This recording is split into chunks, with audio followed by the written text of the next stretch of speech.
আপনারা যারা স্টার সেন্টারদের পিছনে দৌড়তেছেন, স্টার নেওয়ার জন্য 5টা 10টা 20টা 30টা 50টা 100টা স্টার পাওয়ার জন্য আপনারা সবাই খালি স্টার সেন্টারদের পিছনে দৌড়তেছেন। আপনাদেরকে বলি, আপনারা নিজের ক্ষতি নিজেই করতেছেন। আমি আপনাদেরকে বলি না যে স্টার সেন্টারদেরকে ভালোবাসা দিবেন না, সাপোর্ট করবেন না। অবশ্যই আপনারা সবাই স্টার সেন্টারদেরকে সাপোর্ট করবেন, ভালোবাসা দিবেন, সম্মান করবেন। তবে আপনাদেরকে বলি, আপনারা যদি শুধু খালি স্টার সেন্টারদের পিছনে দৌড়েন, তাহলে আপনারা কখনো নিজেকে কন্টেন্ট ক্রিয়েটর হিসাবে আপনি নিজেকে পরিচয় দিতে পারবেন না, নিজে দাবি করতে পারবেন না যে আমি একজন কন্টেন্ট ক্রিয়েটর। এই জন্য আপনাকে বলবো, আপনি কন্টেন্টের পিছনে দৌড়ুন।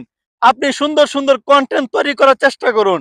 সুন্দর সুন্দর কন্টেন্ট তৈরি করে আপনি ফেসবুকে আপলোড দেওয়ার চেষ্টা করুন। তখন আপনি নিজেকে একজন কন্টেন্ট ক্রিয়েটর হিসেবে আপনি নিজেকে পরিচয় দিতে পারবেন। আপনি একজন কন্টেন্ট ক্রিয়েটর হিসেবে আপনি নিজেকে তৈরি করুন। দেখবেন আপনাকে 5টা 10টা 100টা নয়, আপনাকে হাজার হাজার স্টার দিবে।